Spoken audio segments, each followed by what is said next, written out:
മാറിയൊന്നും സഞ്ചരിക്കണ്ട. എടി നിനക്ക് എന്തുവാണ്?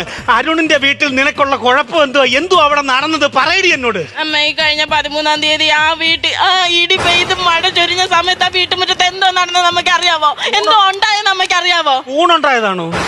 ഇടിവെട്ടി മഴ പെയ്യുമ്പോ കൂണല്ലേ ഉണ്ടാവുന്നത്? പിന്നെ എന്തുവാ സംഭവിച്ചെന്ന് പറയടി. അമ്മ ഒരു ഭർത്താക്കന്മാരും ഭാര്യമാരോട് ചെയ്യാൻ പറ്റാത്ത കാര്യം അമ്മ അറിഞ്ഞിട്ട് എന്നോട് ചെയ്തത്. ഒരമ്മയുടെ മുഖത്ത് നോക്കി ഞാൻ എങ്ങനെ പറയും അമ്മ? എന്റെ മക്കള് അറിയാതെ എന്റെ കുഞ്ഞിന് നല്ലപോലെ വിഷമം പറ്റിട്ടുണ്ട് മോളെ. നിന്നെ അവൻ തന്തയ്ക്ക് വല്ലതും വിളിച്ചോടി? ഇല്ല. പിന്നെ അച്ചാച്ചൻ മിനിഞ്ഞാൻ നിരുന്ന് തുമ്മി ചത്ത എന്തിനായിരുന്നു? വേറെ ആയിരിക്കും. എന്റെ പൊന്നുമോളെ, നിന്നെ അവൻ ഉപദ്രവിക്കുകയെല്ലാം ചെയ്തോടി? അമ്മ അടിച്ചു കഴിഞ്ഞാൽ വേദന അത് കുറച്ചു നാൾ കഴിയുമ്പോ അങ്ങ് മറക്കും. ഇത് അതുപോലല്ല, എനിക്ക് സഹിക്കാൻ പറ്റത്തില്ല അമ്മച്ചി. എന്റെ ദൈവമേ, എന്റെ കുഞ്ഞ് കരയുന്നോണ്ടോ ഒരു പെറ്റതള്ള സഹിക്കുമോ? എന്റെ കുഞ്ഞിന് എന്തോ നല്ല കുഴപ്പങ്ങൾ അവിടെ വെച്ച് സംഭവിച്ചിട്ടുണ്ട്. എന്റെ പൊന്നുമോള് പറയടി, അവനെ ഞാനേ കുടുംബ കോടതി കയറ്റും. പറയടി, എന്തോ അവൻ ചെയ്തത്? 13-ാം തീയതി എന്റെ ബർത്ത്ഡേ അല്ലായിരുന്നു. അറിഞ്ഞിട്ട് വിഷ് ചെയ്തില്ലമ്മ. ചോദിച്ചപ്പോ പറയുവാ മറന്നുപോയെന്ന്.